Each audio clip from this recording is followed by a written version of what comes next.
বইটা শেষ করছিলাম আর ভাবছিলাম চা খেতে খেতে একটু গল্প করা যাক। আজকেও চলে আসলাম চা নিয়ে। আগে বইটা সরিয়ে একটু চা গুলে নিই।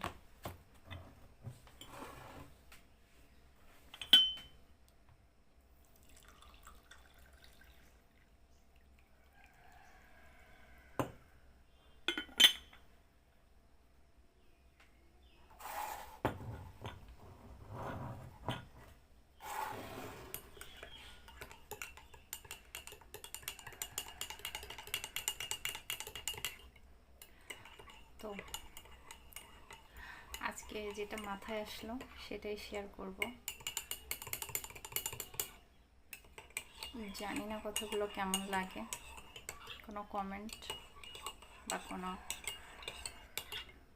মন্তব্য এখন অবধি পাইনি। পেলে বুঝতে পারবো আমার কথাগুলো আসলে কেমন হয়। যাই হোক, বইটা পড়তে পড়তে হুট করে মনে হলো নতুন কোনো একটা বিষয় নিয়ে কথা বলা যাক। আজকে একটা বিষয় নিয়ে কথা বলতে চাই।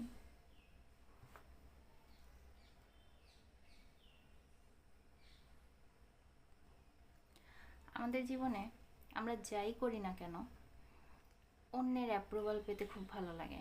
এই যে যেমন আমি আজকে একটা ভিডিও বানাচ্ছিলাম আর বলছিলাম যে আমি এখনো মন্তব্য পাইনি, তাই আমি বুঝতে পারছি না আমার ভিডিও কেমন হচ্ছে।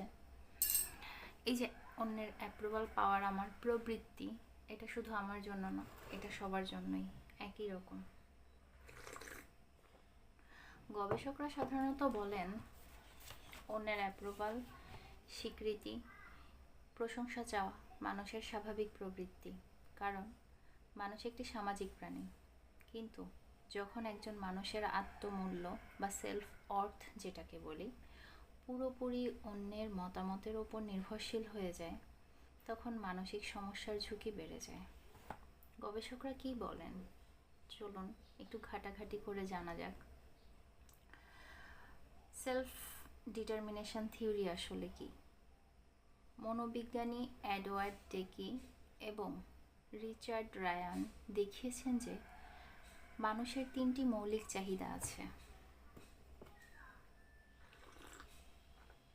অটোনমি, নিজের সিদ্ধান্ত নিজে নেওয়া; কম্পিটেন্স, নিজেকে সক্ষম মনে করা; রিলেটেডনেস, অন্যদের সাথে সংযোগ। যখন মানুষ